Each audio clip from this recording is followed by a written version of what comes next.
Pozdravljeni. Vedenja, s katerimi uničujemo naše odnose, so nam zelo dobro poznana, pa kljub temu, da jih poznamo, jih še vedno v spontanih odzivih zelo veliko uporabljamo. Dajmo pogledati, kje so recimo 3 najpogosta vedenja, ki nam rušijo odnose. Prvo vedenje je to, da se nenehno pritožujemo. Da nič ni dovolj dobro, da nič ni postavljeno na pravo mesto, da se nikoli ne zgodijo stvari v pravem času. Skratka, partnerja nenehno kritiziramo in nenehno nekaj godrnamo. Druga navada v vedenjih, ki zelo ruši, je to, da gremo ven iz sebe, iz svoje odgovornosti in začnemo za vse obtoževati partnerja.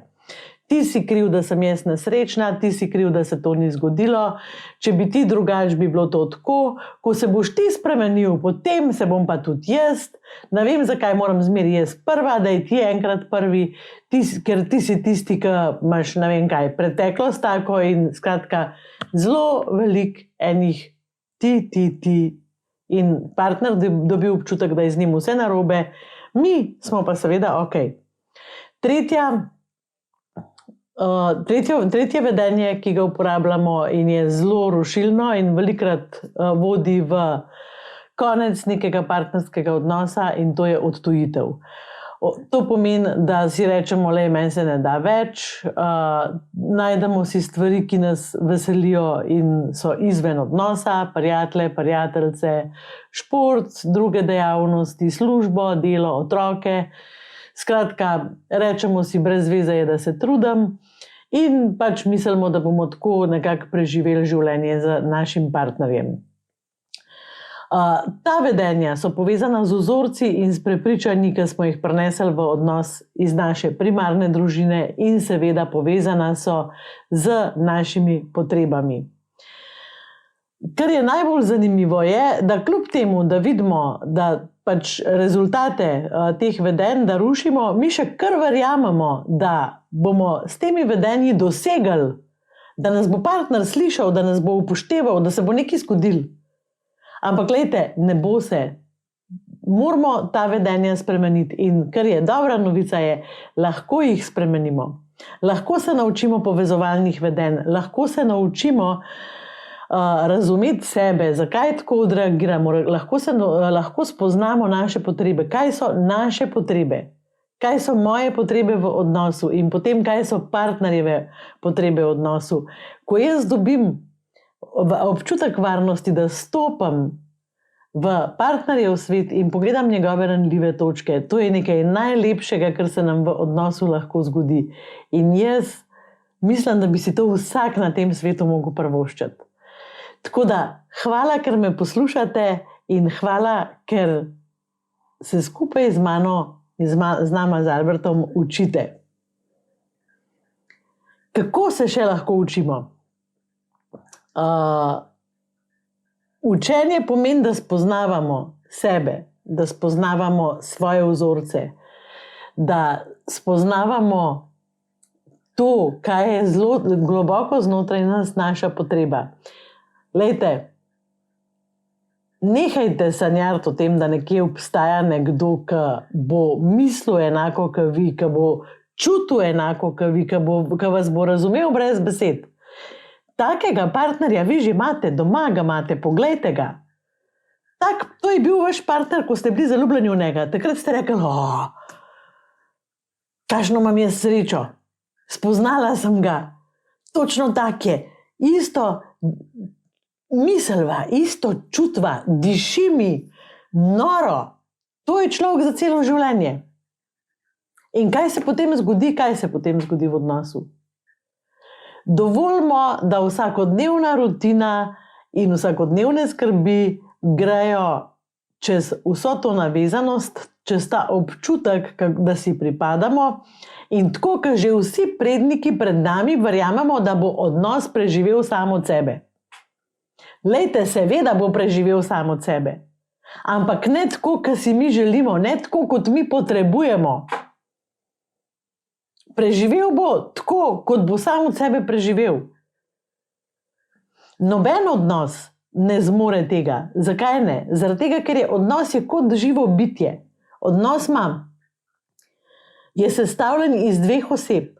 In v tem odnosu ti dve osebi iščeta občutek varnosti in občutek pripadnosti. In še nekaj, da sta sprejeti take, kot sta. Da sem jaz v odnosu z mojim partnerjem sprejeta takšna, kot sem. Ker nisem zmer kul, a ne? Pa nisem najbolj seksi na tem svetu. Pa imam svoje strahove. Pa imam svoje prepričanja. Pa včasih se obnašam tako, da mojemu partnerju ni všeč. Ampak vseeno mi paše, če moj partner to razume, če se potrudi razumeti in me sprejme takšno. In seveda jaz mojega partnerja. Mogoče mislite, da vam zdaj prodajam pravljice, ampak to se da naučiti. To se da naučiti skozi izkušnjo. Kje se začnemo učiti? Začnemo se učiti pri sebi. Da jaz najprej sploh vem, kaj rabim. A veste, ker velikrat ljudje pridejo in jih vprašam, kaj potrebuješ, kaj je tvoja potreba. Ja, ne vem, kaj je moja potreba. To, da ne bi vpil, da ne bi skozi odhajal, to, da ne bi bilo zmer po njegovem, to, da ne bi skozi težil, pa skozi nekaj predaval. V redu. Skratka, to si ne želite. Kaj pa je potreba pod tem? Kaj pa si želite? Kaj rabite? Ja, to pa ne vem. Mi velikrat pričakujemo, da v to partner uganu, kaj mi rabimo, pa še sami ne vemo, kaj rabimo. Glejte, vam bom dala za primer, če rečete, želim si, da moj partner ne bi več vpil. Se zelo verjetno pod tem skriva potreba, jaz si želim mir v moji družini. Če imate to potrebo, da partner ne bi odhajal, kadar pride do konflikta, si verjetno želite ta občutek varnosti, da vas ne bo zapustil. Želim si, da si tukaj, da zdržiš z mano, čeprav vem, da ti je težko. To je potreba. Teh potreb ni tako preprosto najti, zaradi tega, ker izhajajo z naših ranljivih občutkov.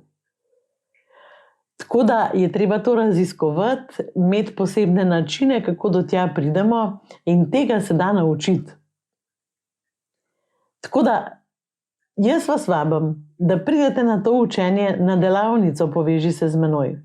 Na tej delavnici se bomo učili, kako se slišati, kako razumeti sebe, od kod prihajajo moji občutki, od kje reagiram na partnerja na tak način, kot reagiram, in potem se bomo učili, kako stopati v partnerjev svet. To je tako lepo.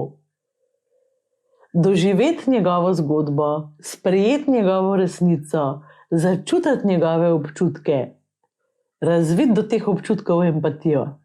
In potem te dve zgodbi najdeta nek skupni jezik. To je res čudovito doživeti. Ta delavnica je 6. in 7. in 8. marca in jaz vas srčno vabim, da pridete na to potovanje skupaj z nama. Midva sva šla na to delavnico na Kostariko pred 3 leti. V bistvu je bila to zelo velika investicija, finančna in časovna, ampak se oba dva strinjava, da je bila to ena lepših izkušenj v najinem odnosu. Ogromno sva se naučila in vse, kar sva se na tisti delavnici naučila, uporabljava še danes. In to želiva deliti z vami. Tako da, to je en del. Zdaj bi vam pa rada še povedala, ta delavnica ni za tiste pare, ki imate za sabo težke zgodbe, kot so prevare, kakšne hujša nezaupanja v odnosu, kakšne hujše rane. To je delavnica za pare, ki imajo pač ta dolgočasni vsak dan te konflikte zaradi malenkosti kar naprej. To, kar se nič ne znate zmeniti, ker mislite, da je partner čuden, in mogoče, ker imate ta občutek, vse je vse skupaj brez veze, da se trudim. Za take ljudi pa je delavnica. Poveži se z menoj, privoščite si to potovanje, v ponovno povezanost. Hvala, ker ste me poslušali. Od spodaj lahko komentirate, napišete kakšno vprašanje, če ga imate v zvezi s partnerskimi odnosi. Lajkajte video, delite ga po socialnih omrežjih in s tem skupaj z nama delajte svet lepši. Hvala!